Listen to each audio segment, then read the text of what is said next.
Hola de conscientes y bienvenidos a este Tu Podcast, Diana y Ricardo, un espacio donde buscaremos sentir, explorar y reflexionar.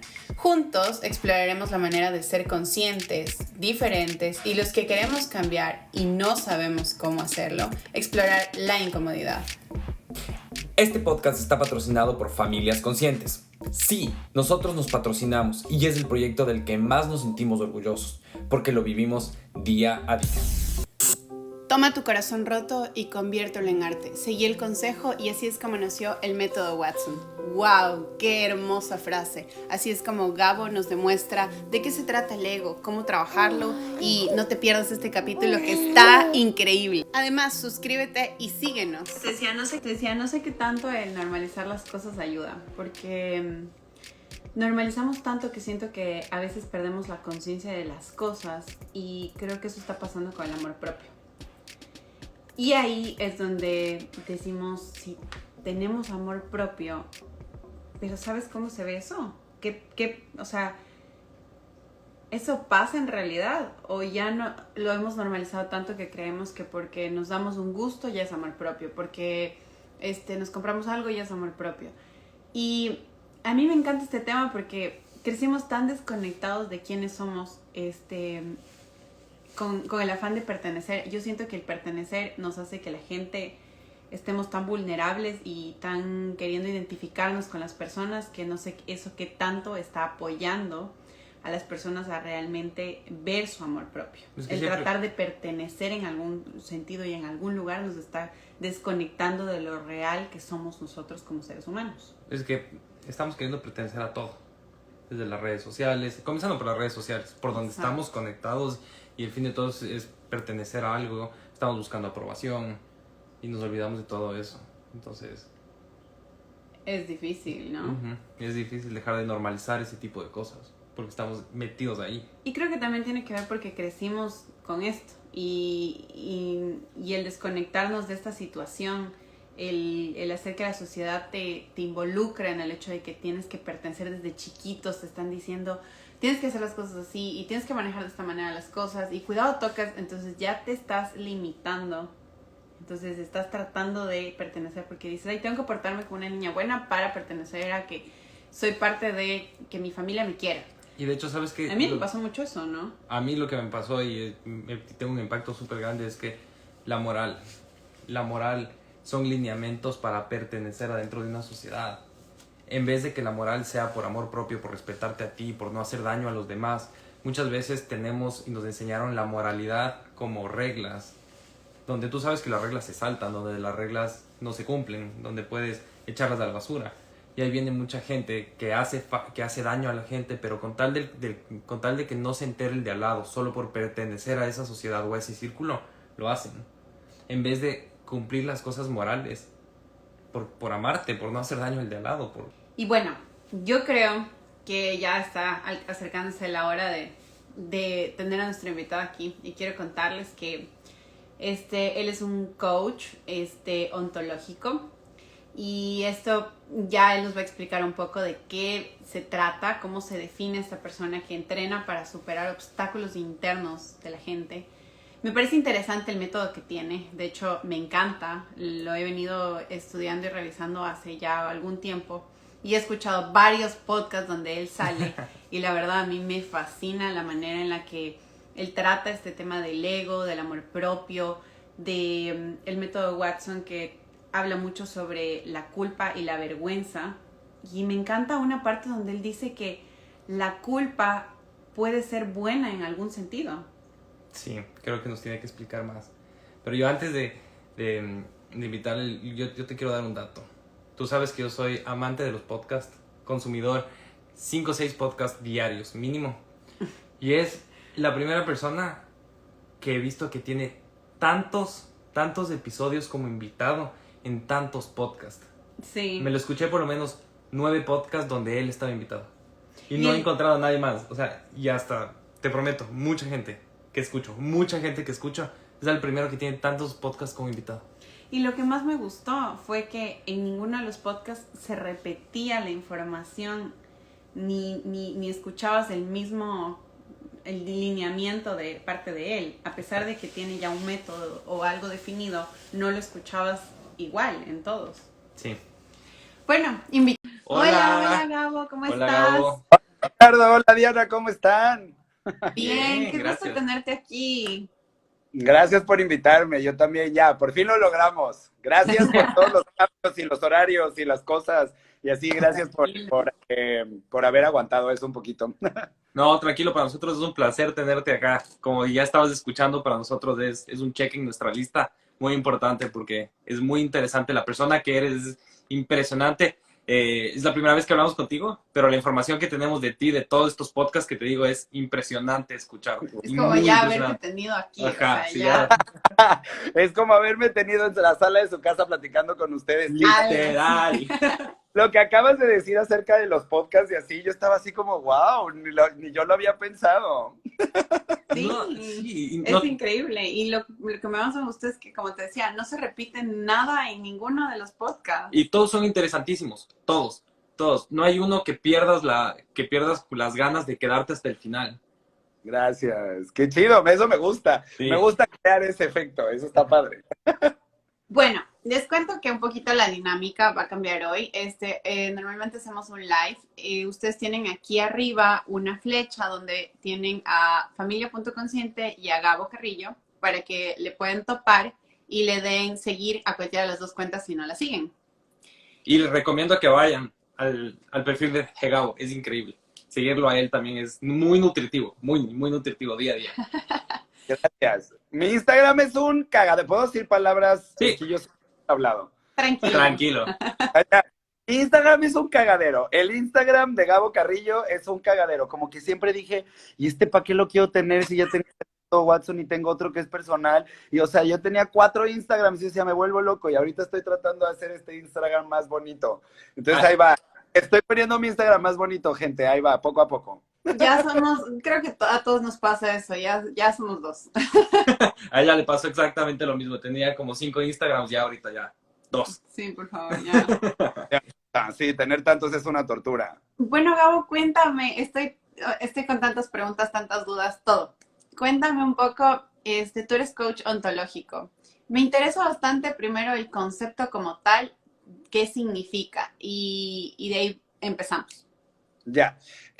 A ver, el coaching ontológico es una rama del coaching que nació en 1960. Esto es desde los 60. Es para mí una herramienta que te sirve para cuestionar la manera en la que tú observas el mundo, ¿ya? Es una herramienta que está diseñada para acompañar a las personas en que puedan mirar su observador, la manera en la que ellos interpretan el mundo, e irlos acompañando en desafiar cuáles son aquellos juicios, cuáles son aquellas creencias, desde qué lugares ellos miran el mundo para que puedan ver dónde está el aprendizaje que requieren tener.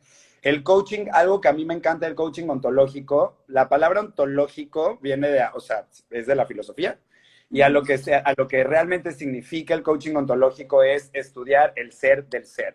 La palabra ontología es lo que viene del ser, ¿ya? El ser de algo. Por ejemplo, la ontología del lenguaje es el ser del lenguaje, ¿ya? La ontología del deporte, el ser del deporte. El coaching ontológico lo que estudia es mucho de la creación de la realidad, cómo es que yo creo mi realidad a través del observador que soy, y tiene que ver con estudiar el ser que soy. Y el ser que soy, desde el coaching ontológico, está compuesto por 3 dominios. Mi dominio lingüístico, mi lenguaje, que es la parte, según los científicos, el que los seres humanos tengamos lenguaje es como el trait de la evolución de nuestra especie más heavy que podemos tener, porque en el lenguaje nosotros no solamente describimos la realidad, sino que también la creamos. Entonces, un dominio es todo mi lenguaje, que son todos mis juicios, toda la información que yo tengo, todas mis creencias, todo lo que viene con las palabras. Luego también está mi dominio emocional, que es aprender a conocer mis emociones y entender que mi ser está compuesto también por una parte emocional y una parte corporal. En el coaching ontológico lo que buscamos es hacer una coherencia entre tu lenguaje, tus emociones y tu cuerpo.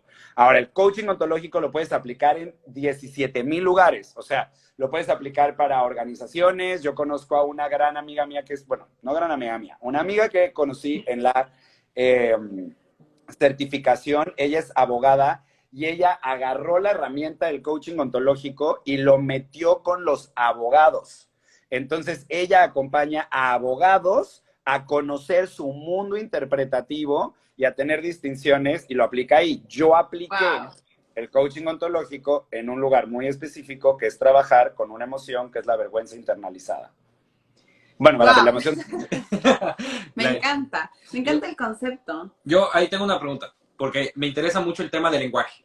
Me fascina el tema del lenguaje. ¿Por qué me fascina el tema del lenguaje? Porque desde chiquito yo tuve problemas para poder hablar. ¿Ok? Yeah. Me diagnosticaron como tartamudo y como ves ahorita me diagnosticaron mal.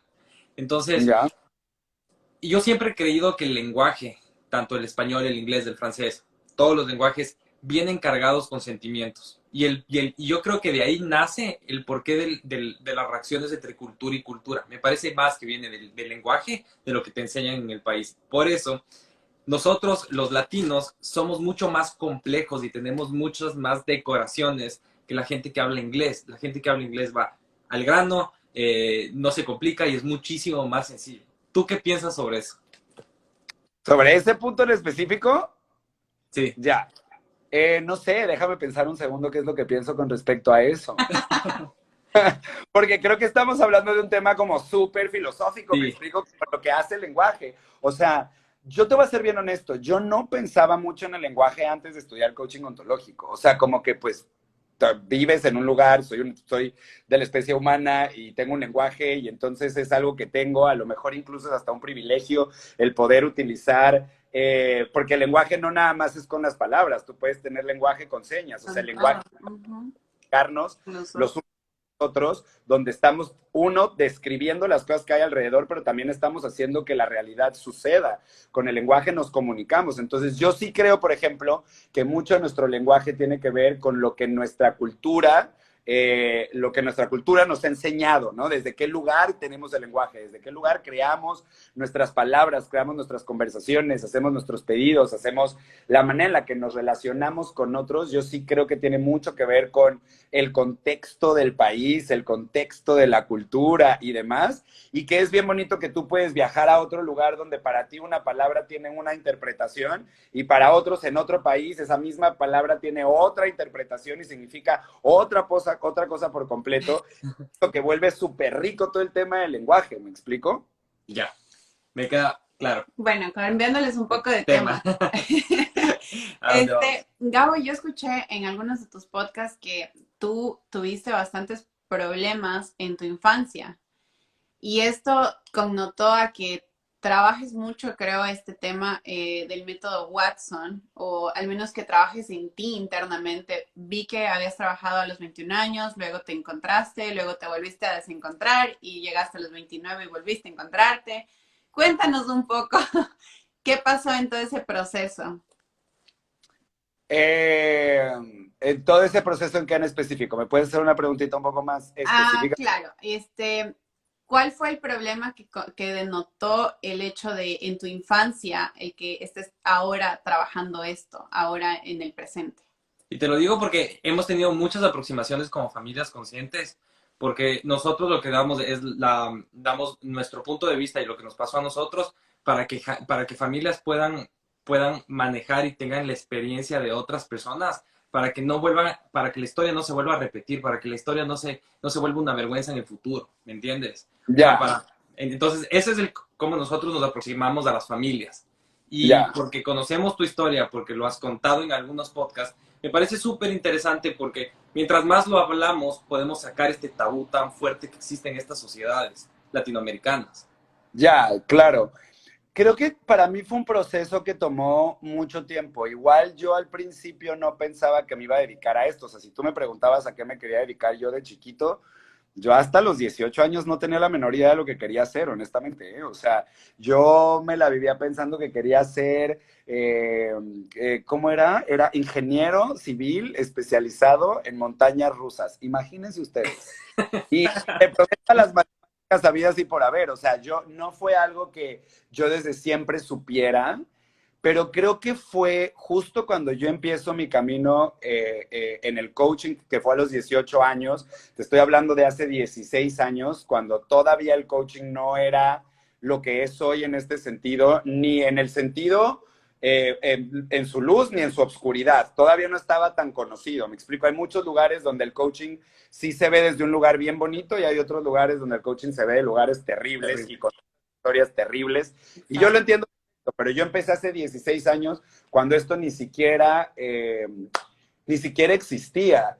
Y creo que una parte de mí que fue muy inspiradora de lo que yo aprendí cuando yo empecé a tomar los cursos de coaching fue entender que, primero que nada, entender el contexto de dónde viene la creación de estos del coaching. El coaching nace entre los 60 y los 70 en Estados Unidos. En ese momento, el país, el mundo donde estaban las cosas, había como mucha desolación, había mucha desesperanza y se necesitaba tener herramientas y que la gente hablara y empezó el New Age y empezaron como todas estas corrientes a hablar de otras cosas y entonces para cuando llegaron a México, cuando llegaron a Latinoamérica, estas personas traían un concepto muy diferente al que nosotros escuchábamos. O sea, yo prendía la tele y en la tele de lo que se hablaba, telenovelas, victimez, o sea, todo el tiempo eran cosas como súper fuertes.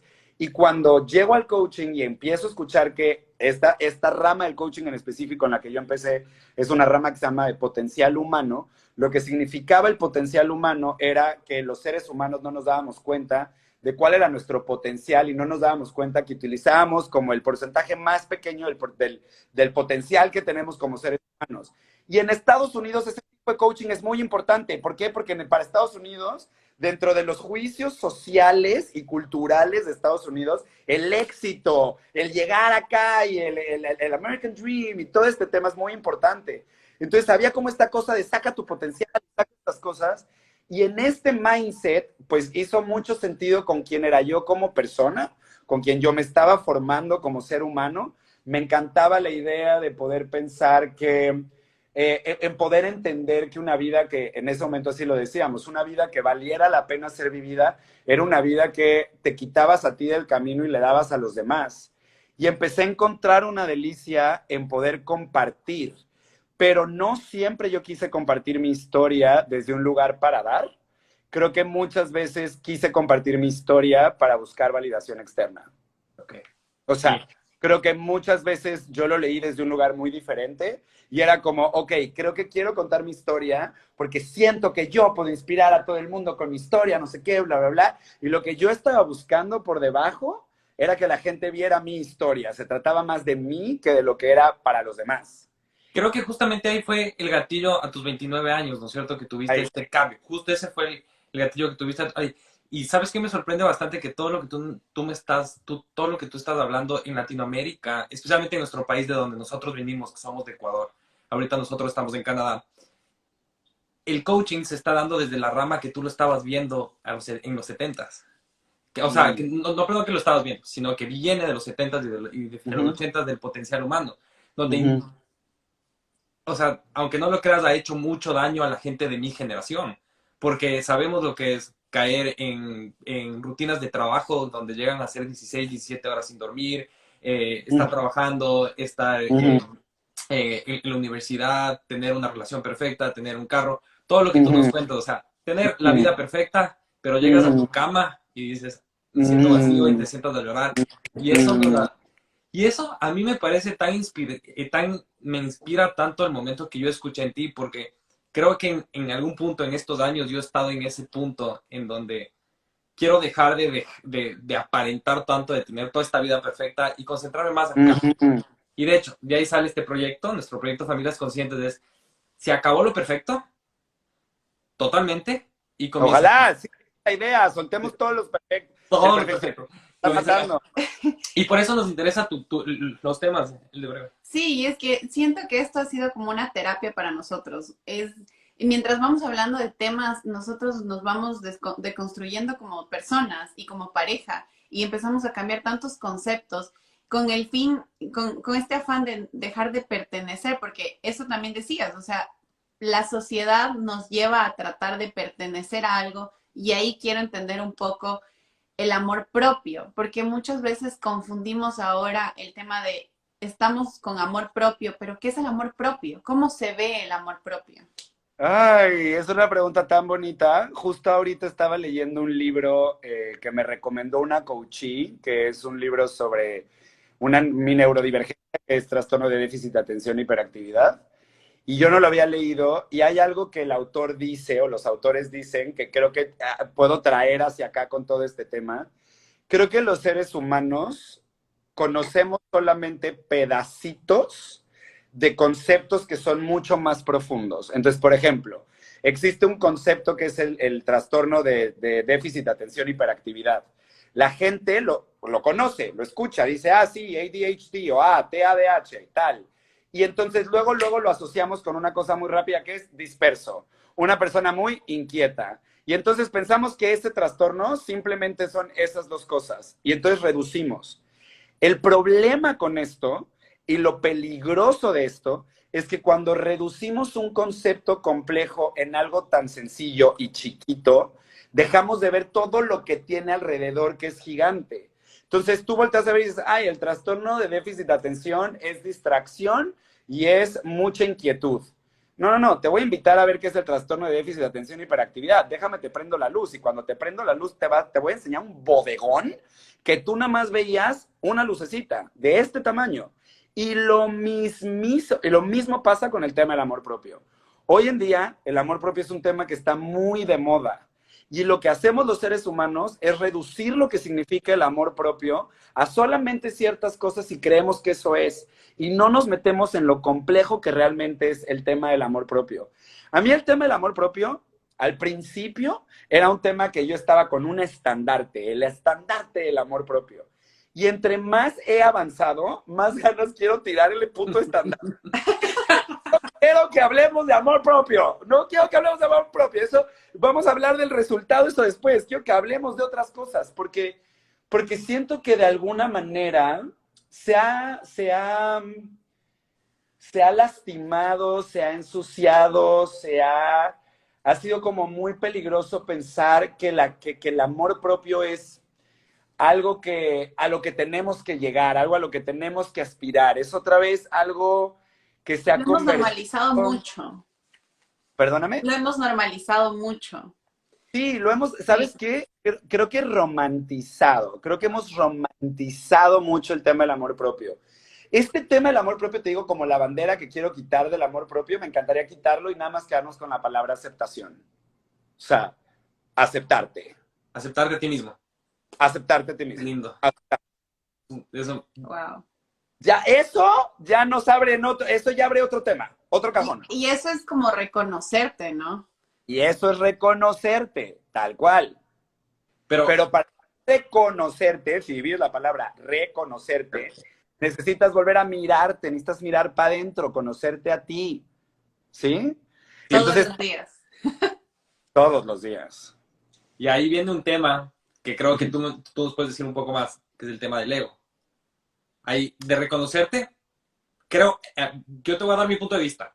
El reconocerme para mí, porque yo cuando estudié el ego, yo estudié del punto del budismo, ¿ok? De la meditación. Entonces, que es obviamente, y eso quiero que me expliques, yo lo vi que es muy distinto a lo que tú planteas como el ego, ¿ok?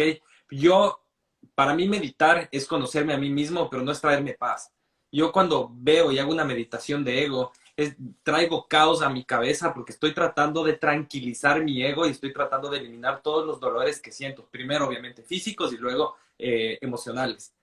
Pero es totalmente, para mi punto de vista, meditar es traer mi cabeza a 1000, porque es un trabajo demasiado fuerte. Y ahí me comienzo a reconocer mi cuerpo, obviamente lo que saben la meditación, reconocer tu cuerpo, tus sentimientos, tu respiración y todo lo que eres y comienzas a sacar el tercer ojo y todo este concepto que tenemos también romantizado y que yo estoy un poquito disperso en eso, pero quiero que ahí, en reconocerse, ¿qué tiene que ver el ego? Mira, yo creo que un poquito más allá de que yo lo piense de manera diferente, creo que he leído distintos y creo que he llegado a mi propia conclusión. Y pues yo juego con que a ver si a quién le hace sentido. De hecho, yo no tenía la menor idea que el podcast que hice con Se Regalan Dudas acerca del ego iba a tener el impacto que tuvo, donde a la gente le hizo tanto sentido desde esta manera de mirarlo. porque creo que no nada más incluyo una sola cosa. Creo que también otro error que hacemos los seres humanos es casarnos con una verdad. ¿Me explico? Solamente el ego visto desde Freud, el ego visto desde Carl Jung, el ego visto desde Buda, el ego visto desde cómo lo ve la psicología narrativa, el ego visto desde, ¿no? Y a mí me volví un poco como cabrón, ¿no? Todo el mundo habla del ego, todo el mundo cree que tiene la razón. ¿Quién chingados está diciendo lo que verdaderamente? ¿Sabes? Como que me desesperaba muchísimo. Y en una de esas que yo aprendí, o sea, como que una decisión conmigo fue, brother, si tú tratas de buscar la respuesta correcta, no sé si vas a tener la respuesta correcta. Hacemos una pausa para contarte que tenemos un bootcamp apuesta por ti. Se viene este 7 de diciembre. Además, quería contarte que el taller 21 días para enamorarnos está también disponible para ti. Puedes encontrarlo en nuestra página web www.dianayricardo.org. Espero estés disfrutando este episodio y si crees que a alguien más le puede servir este contenido, no dudes en compartirlo y nos encuentras en todas nuestras redes sociales como @familia.consciente o Diana y Ricardo. Gracias y que sigas disfrutando de este hermoso episodio. No sé si Freud tenía razón o si Buda tenía razón o si no sé quién chingados tiene razón, no tengo la menor idea. Pero ¿qué te hace sentido a ti? ¿Qué son las cosas que van contigo? O sea, no nada más contigo. ¿Qué es lo que ves que ha sido o las más comunes o las más universales o desde qué lugar lo entendiendo? Y yo empecé a entender así el ego. ¿Me explico?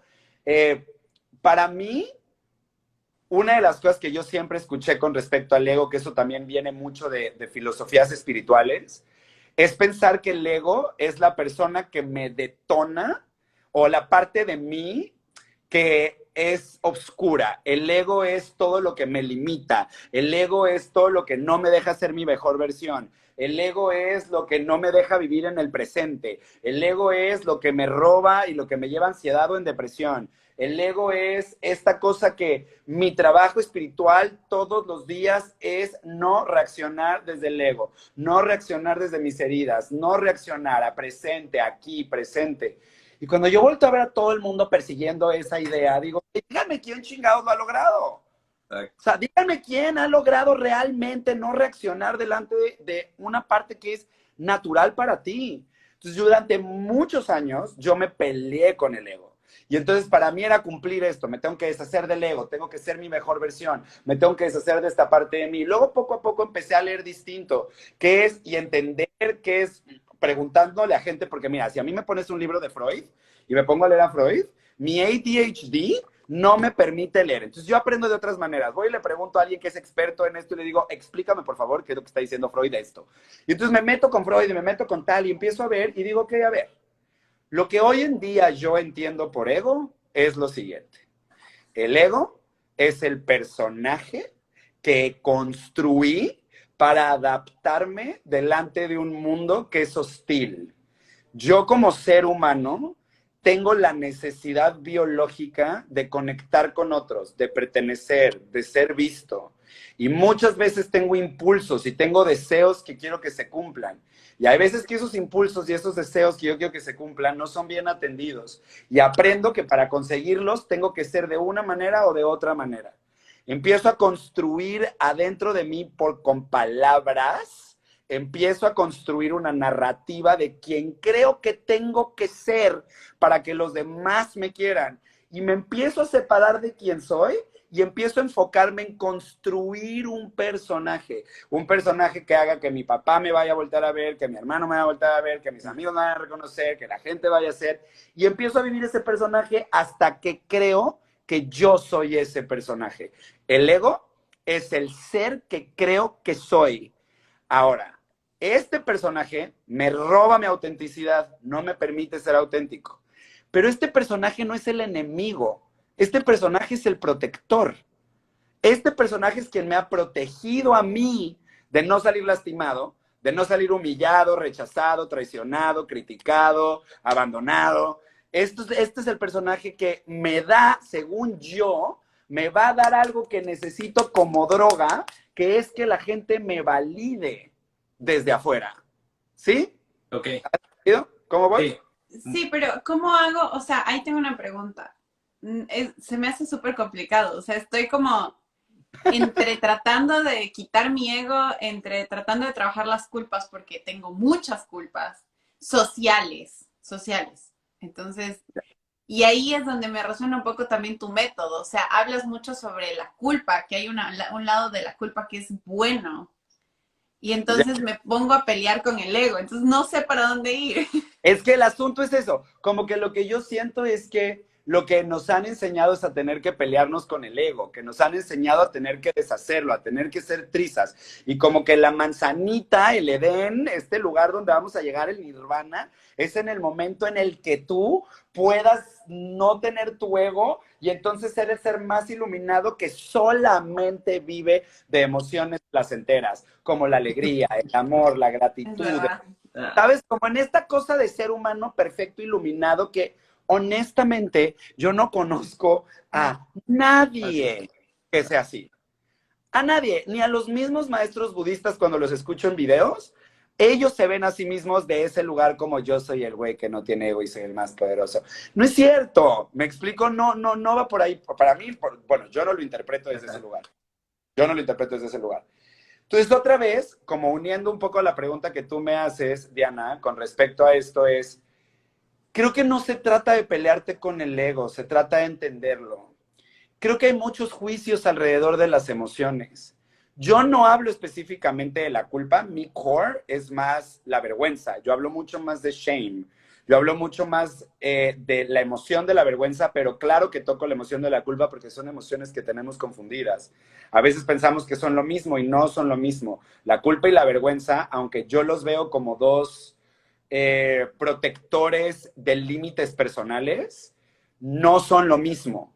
La culpa es una emoción que se detona cuando yo siento que estoy rompiendo un valor personal. Yo tengo un valor, yo tengo un estándar, hago algo, me comporto de alguna manera y con esa acción rompí un valor personal. Y entonces siento culpa porque yo rompí ese valor. La vergüenza es una emoción que se detona cuando yo siento que rompí un valor social. Entonces es más bien como... Entonces es vergüenza lo que tengo. Ah, ahí está la pregunta, porque yo te escuché social y culpa y dije, ¿será culpa o será vergüenza? Entonces, ¿te sentirías cómoda compartiéndome cuáles un poco de estas culpas? Para saber, para ayudarte a identificar. Ya, ayúdame. Del corazón. Yo tengo mis culpas. Pues son tus A culpas, ver, ¿no? Yo, yo, yo, ayúdame. yo tengo una culpa, sí. O sea, si quieres, yo tengo Sí, una sí, culpa, sí. O sea, yo tengo una culpa que yo tengo una moral que siempre digo, o sea, el respeto que debe haber en la casa, para mi punto de vista y para mi moralidad, debe haber un respeto bastante alto para tener un nivel de armonía dentro del hogar. ¿Ok? Es Ya, un nivel de armonía, no va a haber armonía completa, un nivel de armonía donde no se rompa el respeto. Pero mi ya, personalidad es muy explosiva. Y yo a veces actúo ya, sin pensar. Entonces, a veces, ya, cuando discutimos con Diana, yo rompo esta línea. Y a veces ya. me excedo un poco. Entonces siento mucha culpa porque digo, mira, le hice daño a Diana. Ya. Ese Pero es mi entonces, moral. lo que estás diciendo es que hay un comportamiento que tú hiciste que tú catalogas como algo que no está dentro de tus valores, porque Exacto, tus valores son el respeto. exacto. ¿Ya? Es mío. Ahora, exacto. Eso es culpa. Exacto. Eso que me acabas de decir es la definición de culpa. Ahora, el asunto con la culpa es que la puedes leer desde su lado no saludable o la puedes leer desde su lado saludable. La puedes leer desde la narrativa, que probablemente se agarraría el ego, o la puedes leer desde tu conciencia, desde la parte que te expande, la parte que te limita y la parte que te expande. La culpa en la parte que te limita o la oscuridad de la culpa es el autocastigo. Y el autocastigo no te expande, te limita, te mantiene, no, nadie crece de tanto castigo, nadie crece. ¿Sabes cuál es Muchas mi castigo? sí. ¿Eh? Victimismo. Es, Mi es- castigo es el victimismo. Me comienzo a exactamente. Siento victimizar y yo, perdón, pero... estoy siendo víctima de mí porque la cagué, porque no sé qué, porque malo Exacto. yo, porque culpa, porque me dan culpa. ¿No? Exacto. Y cuando yo puedo entender la culpa en su luz, lo que yo puedo decir es, ok, a ver, la culpa en su luz me ayuda a reflexionar. Sin culpa, tú no reflexionarías en cuáles son tus valores. No lo harías. Necesitas a la culpa en tu vida para tener una métrica de cuáles son tus valores personales. Y además, la culpa te enseña en el momento en el que tú dices, ok, yo tengo un valor, estoy reflexionando sobre mis valores, me invita a poder pedir perdón y enmendar los errores. Y entonces la culpa se convierte en la antesala de la responsabilidad. Y esto es una distinción que hay que hacer. La gente normalmente hace una distinción entre la culpa y la responsabilidad y te dicen, la culpa es víctima y la responsabilidad es que tú estás tomando el poder. Responsabilidad entendiéndolo como accountability, como la capacidad que yo tengo para responder de algo o hacia algo, ¿ya? Entonces, muchas veces la gente está en esta confusión y dicen, ok, lo que estás sintiendo es culpa. No sientas culpas. Hazte responsable. Solo hazte responsable. Espérate. Un proceso antes de poder hacerte responsable es siente culpa. Claro. Es que tienes que sentirlo para poder cuestionarte. Siéntela. Y ¿sabes lo curioso con la culpa? Que lo padre de esto es reflexiona en tus valores. Y fíjate si el valor que tienes es un valor que te está sosteniendo y te está haciendo crecer o no. Porque, por ejemplo, si yo soy una persona que tengo un valor de perfección, que yo tengo que ser perfecta o un perfecto, necesito tener un estándar de perfección. Y yo creo que la perfección se tiene que ver en todo. La perfección se tiene que ver en mi casa, en la ropa que me pongo, en el cuerpo que tengo. Tengo que perseguir la perfección. Si ese es mi estándar y yo tengo un estándar de perfección, cada vez que yo no sea perfecto, adivina qué voy a sentir. Culpa. ¿Por qué? Porque estoy rompiendo un estándar. Pero el chiste es preguntarte, ¿cuál es el estándar? ¿Qué hice mal? ¿No ser perfecta? ¿Haberme equivocado? ¿No haber hecho las cosas bien? ¿Ese es mi estándar? Y entonces me pongo a revisar mis propios valores y me pongo a revisar mis propios estándares para saber si esta culpa es una culpa que me puede llevar a reflexionar y pedir perdón o me está haciendo más daño. ¿Sí? ¿Me siguen por ahí? Sí, pero ahí creo que ahí existe una parte en la que nosotros también acabamos de pasar por la parte del posparto, ¿ok? Diana dio a luz hace un año, entonces el posparto, obviamente, siempre va a haber posparto, ¿ok? Entonces, siempre hablamos de resiliencia y de siéntete bien contigo mismo y no seas tan fuerte contigo. Creo que ahí puede ¿Sientes haber culpa? una vergüenza a mí. Sigue, A ver. A ver. O sea, el hecho de sentirme como no aceptada por la gente, por el hecho de que, o sea, me estoy sintiendo mal. A ratos tengo ganas de matar a mi hijo. O sea, es normal que no pueda soportar muchas veces como el hecho de maternidad romantizada que existe. Y sí me come mierda como que la gente lo pone muy romántico, lo dice como que la maternidad es lo mejor que existe. Y sí, amo a mi hijo. Pero hay momentos donde yo también, como que rozo en tratar de entender porque estoy aprendiendo algo nuevo y él es un ser que depende 24/7 de mí. Entonces es como una pelea constante en mí, pero también con esa validación de que la gente tiene esta idea de que tienes que ser la mejor madre y un poco hacerte como que eso es shame. A él toda la vida. Entonces, eso es shame. Eso es shame, eso es vergüenza. Pero entonces, lo bonito de lo que... Mira, qué bonito, hicimos la distinción entre culpa y vergüenza con ustedes. Justamente hay estándares sociales, ¿no, Diana? Y los estándares sociales es que una mujer que es mamá y que acaba de tener a un bebé, se espera de ella esto y esto. Si yo no cumplo con eso que se espera, entonces siento que hay algo que está mal de mí, porque no lo estoy haciendo bien, porque no estoy cumpliendo esto, ¿ya? Y entonces no lo siento, la gente te lo dice muchas veces, y es como, pero ¿por qué si quisiste ser madre? O sea, pero si eso era lo que querías, sí, amo y quiero ser mamá, pero tengo mis momentos y mis facetas, no soy solo mamá, soy Diana también.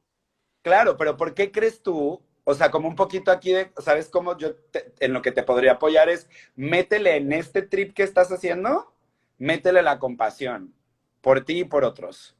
Okay. Muchas veces la gente simplemente dice lo que a ellos también les dijeron. Okay. Y entonces tu abuela te dijo a ti, pues ¿para qué? Si tú lo que quieres era un bebé, si tú lo que querías era eso, pues aguántate. Y a lo mejor aprendimos socialmente a tener que decir eso. Y con el estándar que te mido a ti, me mido a mí. Exacto. Y los juicios que yo te estoy viendo en ti son los juicios que tengo en mí. El asunto aquí es cómo tú estás respondiendo ante eso, porque eso no va a cambiar, Diana. Eso no va a cambiar. El mundo va a ser el mundo. El mundo va a tener los juicios que tiene. Tu abuela, tu tía, tu prima, la vecina, todo el mundo va a tener los juicios que tiene. Esos no van a cambiar, Diana. No van a cambiar. Eso es cierto. Si tú te pones a pelear contra lo que ellos hacen, es una guerra perdida. Pero pareciera que los quieres convencer a ellos, ¿sí? De que están mal. De que por qué están pensando en él. Como que tu guerra es, ¿pero por qué? ¿Pero por qué? ¿Pero por qué? ¿Sí? ¿Te hace sentido lo que te estoy diciendo? Sí, obvio. Si no te hace sentido, me dices, no va por ahí, estás meando fuera del tiesto. O sea, sí, Pero hay una parte que sí, indudablemente.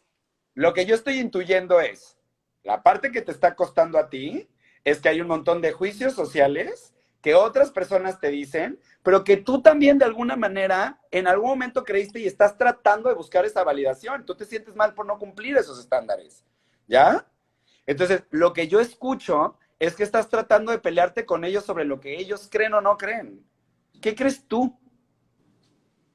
O sea, creo que tienes tantas facetas como mujer que es importante vivirlas una, y no todas, y no son perfectas. Eres como tiene que ser el momento. Y creo que es lo más genuino que puede pasar. Como llevar tu vida de una manera muy, no sé, como muy en paz contigo mismo. Yo para mí te puedo decir que una de las cosas más importantes en mi vida es perder mi paz mental, es mi mayor miedo. Ya. Es como que para mí es mi miedo, y siempre se lo he dicho a Ricardo, o sea, es una cosa muy importante el tratar de equilibrar mis roles sin perder mi paz. Y cuando hay algo que siento que me está haciendo perder esto, me siento como que me desbalanceo, me descontrolo, es como, no, llego a colapso. Ya, ajá, lo entiendo. Pero sí puedes ver lo que estábamos hablando ahorita con respecto a lo de la vergüenza. O sea, al final del día no habría manera, y te lo voy a dar desde otro ángulo, tampoco habría manera de saber en qué crees tú si no existiera el conflicto del otro lado. Ok. Claro. ¿Cómo puedes saber cuáles son tus propios valores si hay otras personas que no te pican los botones sobre tus propios valores? El asunto no es si la gente lo hace. Mira, no vamos a poder cambiar al mundo en cómo piensan y en sus juicios y en sus creencias. El mundo es como es. Y tú te vas a despertar mañana y tu tía, tu prima, tu vecina y todo el mundo tienen los juicios que tienen las creencias que tienen. Delante de eso tú no tienes control. Donde sí tienes control es en cómo tú vas a reaccionar delante de esto. ¿Quién es la que quiere ser perfecta? ¿Quién es la que quiere que ellos te validen? ¿Quién es la que necesita trabajar en sí misma para que lo que ella cree, ella esté en paz con lo que ella cree? Que ella pueda sostener eso en vez de pelearse con eso. Que tú lo puedas sostener. Tú sostén lo que tú crees versus ir tratando de convencer a todo el mundo de que lo que tú ves es real. Porque te voy a decir una cosa. Yo hace nada, en el curso que tengo de Choose Light, hubo un ejercicio sobre vulnerabilidad y no sabes la cantidad de gente que dijo. O sea, la gente no me amaría si supiera que a veces estoy hasta la madre de mis hijos, güey. Que a veces quiero matarlos, que no sé por qué fui, mamá. No entiendo por qué fui. Pero no hay un espacio para que la gente pueda decir cómo se siente porque, wow, ¿cómo va a ser posible? Porque ahí nos metemos en los juicios y tal, pero ese es el problema, que no nos damos chance de ser humanos. A ver, ¿quién te enseñó a ser mamá? Nadie. Si por ahí has aprendido de imitación de ver a otras de lo que ahí te dicen y nada. Y de hecho. No por completo. Por completo el cuerpo, sí. Y de hecho, estamos en una época en la que tratamos de romper muchas cosas de imitar a generaciones que vienen adelante nuestro. No quiero lo que está arriba nuestro, y Diana me ha dicho muchas veces, comienza a reconstruir ella misma por lo que ella cree, por lo que ella siente, por todo esto nuevo que viene. Pero incluso, volteando a ver todo ese conflicto que hay, tú puedes encontrar en qué crees tú. Exacto. O sea, la gente tiene conflicto y el conflicto es un regalo también. Porque ¿cómo puedes saber en qué crees si no tienes contra qué pensarlo? ¿Contra qué compararlo? ¿Hace sentido? Ajá. Pero aquí el clic que yo veo en lo que tú me estás compartiendo un poquito es La que está tratando de convencer a todo el mundo de que lo está haciendo bien eres tú. La que tiene un issue con estar haciéndolo mal eres tú, no ellos, eres tú. Ok. ¿Sí? ¿Sí Wow. lo... Wow, sí, yo quiero, ahí tengo otra pregunta. Yo quiero saber un poco más sobre tu método, el método Watson, porque me interesa mucho y me gustaría bastante que nos expliques, porque la verdad creo que voy a ser una alumna, así que quiero entenderlo. Te abro las puertas del método Watson. A ver, lo voy a poner de una manera sencilla. El método Watson es una metodología que llevo trabajando en ella ya 4 años. Es una metodología que tiene como propósito que puedas conocer, reconocer y entender la emoción de la vergüenza, el impacto que tiene en ti y cómo lograr que no te domine. Yo durante mucho tiempo pensaba que era una metodología para que la gente pudiera aprender de amor propio, pero me di cuenta que era un error hablar con respecto al amor propio porque está muy romantizado.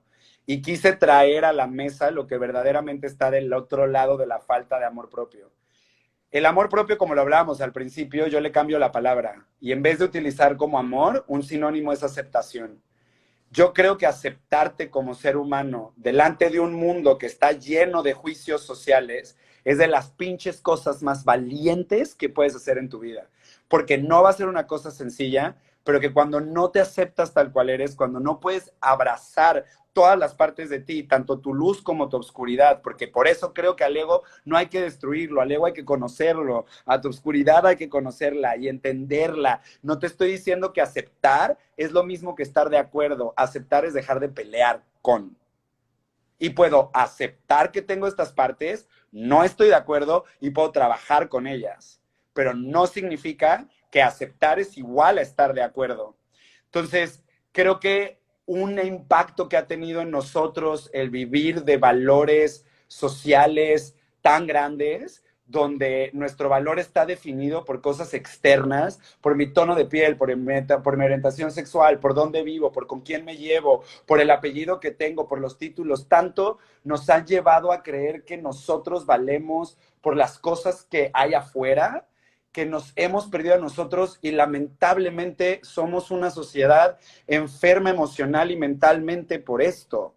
Hay cuando una persona no se siente suficiente, que ese es el tema con la vergüenza en su lado no saludable se detona cuando yo interpreto que hay algo que está mal de mí y que por ende la gente me va a rechazar, no me va a querer, no merezco amor.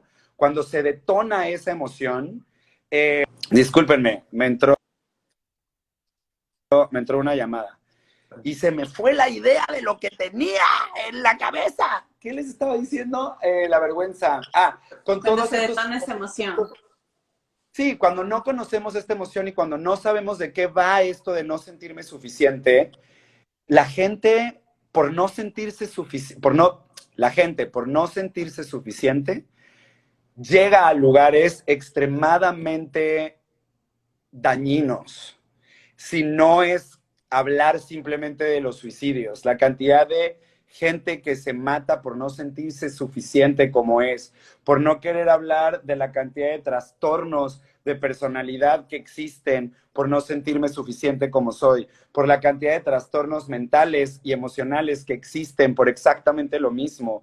El no sentirme suficiente me puede llevar a tener unos temas con adicciones gigantescas. El no sentirme suficiente me puede llevar a tener relaciones sumamente codependientes, que son relaciones que yo creo que al final del día son relaciones para que tú aprendas de tu amor propio, pero creo que el no entender el impacto que tiene estos valores sociales nos está matando como humanidad. Y para mí, algo que yo no podía, era como un quest en mi vida y sigue siendo un quest, que esto es una búsqueda constante de poder encontrar cómo poder estar en paz con quien soy delante de un mundo que constantemente me está pidiendo que sea más, menos o diferente de lo que soy. ¿Cómo puedo desengancharme de esto que se necesita y puedo ser resiliente delante de esta emoción? El método Watson es una metodología que está diseñada para que puedas ver qué pasa cuando tenemos la emoción de la vergüenza internalizada, es decir, que ya llevamos tanto tiempo sintiendo que no somos suficientes, que la tenemos internalizada y solo vemos a través de esa emoción. Y la idea del método es poder darte herramientas y distinciones que te ayuden a desdoblar esta emoción y como resultado puedas conocer tu autovalía Qué y lindo. por ende puedas tener acciones de amor propio. Entonces, ese es el propósito del método Watson. Qué lindo, porque sí es difícil dejar de no sentir esa vergüenza y como romantizadamente dice, ve por tus sueños, sé tú mismo, no dejes que nadie, pero o sea, yo te digo, es imposible, lo dices, pero como no imposible, pero es muy difícil llegar a ese punto de decir, ya, basta, quiero ser yo quien soy, no me importa que diga, es muy difícil, es complicadísimo. Siento Y que es que también No lo he hecho. otra cosa, nos han enseñado tanto, por ejemplo, a mí algo que me acuerdo tanto que me decía la gente era como, Gabo, te tiene que dejar de importar lo que la gente piense, te tiene que valer no sé qué, tal, para, nada, nada, nada. Y yo pensaba de verdad que iba a llegar un día donde me iba a despertar y no me iba. Despertar. Que yo un día me iba a despertar y en este despertar yo no iba a pensar en lo que la gente pensara de mí. Y la verdad es que perseguir esa idea, como que algún día no me iba a importar, me hizo mucho daño porque fue creer todo, me generó más vergüenza. ¿Por qué? Porque yo pensaba que era el único que no podía o el único que no sabía cómo hacerlo y que yo de verdad estaba tan dañado que lo único que me importaba era lo que la gente pensaba de mí. Y no, en realidad creo que a todos nos importa lo que la gente piense de nosotros. Creo que el asunto no es que te deje de importar lo que la gente piense, es que dejes de necesitar lo que, o sea, sabes, es diferente necesitar la aprobación y la opinión de los demás y la validación de otros que a lo mejor que te importe. A mí me importa que mi papá me valide y me importa que mi mamá me valide, pero es muy diferente a qué pasa conmigo si me valida o no me valida, qué hago yo con esa validación. Una cosa es buscar la validación hacia afuera, porque yo me siento insuficiente y necesito que alguien más me valide. Y otra cosa es que no me importe la opinión de mi hermana, mi papá, mi pareja, mi hermano, porque me importa su opinión. ¿Me explico? El asunto no es la opinión, el asunto es qué hago yo con la opinión. ¿Qué me pasa a mí con la opinión? Que si no la obtengo o si la obtengo, ¿qué me pasa cuando la opinión no es la misma que yo tengo? Si yo me cuento la historia de que la opinión del otro viene porque yo no soy suficiente, eso habla más de mí que del otro. ¿Sí? Sí. sí, obvio, sí. Chévere, te agradecemos muchísimo. No, a mí me dejaste Sí, o sea, con me más dejaste dudas que con un antes. montón de preguntas. Yo creo que una de las cosas que me dejas es muy inquieta con el método. O sea, creo que en serio me llama mucho la atención, me llena mucho. Creo que aparte con lo que me dijiste, como me despierta más preguntas. Y creo que Eso, muchos me de los que encanta están aquí despertar preguntas. también. Sí, porque creo que es una manera también de seguirse incomodando. ¿Y sabes qué me pasa? Que cuando yo empecé a hacer todo esto, como que empezamos con coach nosotros, individuales, luego de terapias y todo, la verdad esto se volvió como una droga para mí. O sea, constantemente busco la manera de seguirme nutriendo, de seguir buscando información para autoalimentarme y entender lo que me pasa. Y sobre todo por eso también nació nuestro proyecto 21 días para enamorarnos. Entonces, es una manera un poco como de entender y limpiar un poco como ser humano tantas cosas que tenemos. Y como dices, tratar de vivir en una sociedad un poco más consciente de lo que está pasando. Tal cual, me encanta. Y el día que quieran, el siguiente Choose Light de 4 días es 18, 19, 20, 21 de noviembre. Y ya va a salir, o sea, ya es nada. Entonces, si quiere cualquier información, se puede meter al método Watson y en el método Watson, ahí está toda la información. Chévere. Chévere. Me Gabo, encanta. para acabar este live, y la verdad nos encantaría tenerte otra ocasión acá, quiero hacerte una pregunta. Nosotros tenemos una dinámica entre el invitado anterior y el invitado siguiente. Entonces, Ya. la pregunta es, ellos te dejan una pregunta y tú dejas una pregunta al siguiente invitado. Ay, qué emoción. Ajá, a ver. Entonces, la pregunta anterior fue, ¿cómo haces tú? O sea, normalmente tenemos estos días de mierda. Ya.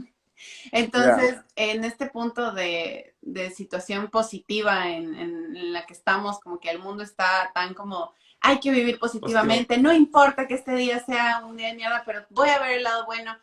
Pero dices, ¿qué herramientas o qué mecanismos me pueden ayudar a que, o sea, este día realmente sea bueno? ¿O cómo puedo hacer para que tanta agotamiento no me consuma más que el positivismo en este punto. O sea, ¿cómo puedes hacer que tu día sea más ligero?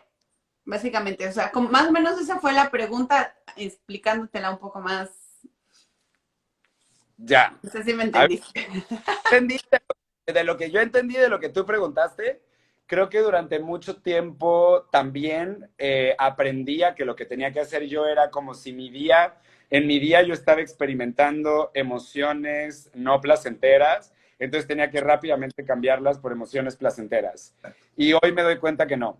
Hoy me doy cuenta que más bien lo que hago es habitar todas mis emociones, conocerlas, preguntarme por qué en este momento estoy interpretando que mi día está de la mierda, cómo yo me estoy contando, qué me estoy contando yo, hacerme responsable de que el día no es una mierda. El que probablemente está interpretando que la vida es una mierda soy yo. Darme cuenta desde dónde viene mi interpretación, por qué está pasando eso y desde qué lugar me lo estoy explicando, cómo yo soy responsable de explicarme lo que hay alrededor de mí. ¿Y, Entonces hoy he aprendido a habitar más mi autenticidad que tratar de cambiarla. y cómo haces que tu día sea más ligero? Porque, bueno, ya ahí te haces un caganal de Porque preguntas entras en que más, creo que entras en más más colapso ese caos. día. Entonces, un poco, ¿cómo O te sea, lo lo que aligeras? hago para que mi día sea más ligero, siempre watsoneo. Hablo Ok. con alguien, Chévere. comparto, hablo con alguien, le hablo a alguien y comparto lo que me está pasando. Me lo hago más ligero. Me encanta. ¿Qué preguntas se le dejas al siguiente invitado? Mm. Cualquier pregunta, La que cualquiera, sea. la que sea. ¿Cuál es el juicio o cuál es la creencia que cuál es el juicio que tienes con respecto a ti que más ha lastimado tu amor propio? Wow, cada vez se van poniendo más No sé. difíciles estas preguntas. Me encanta. Seguramente. Posiblemente este podcast lo estés escuchando en un tiempo que te diste para ti o te encuentres con tu familia. Estar conscientes de que las personas que se encuentran en tu hogar merecen saber que lo que pasa en la vida es una oportunidad de crear relaciones y momentos extraordinarios es fundamental. El miedo es el potencial que permite crear una experiencia como estilo de vida saludable. Familias conscientes. Familias creadas con amor.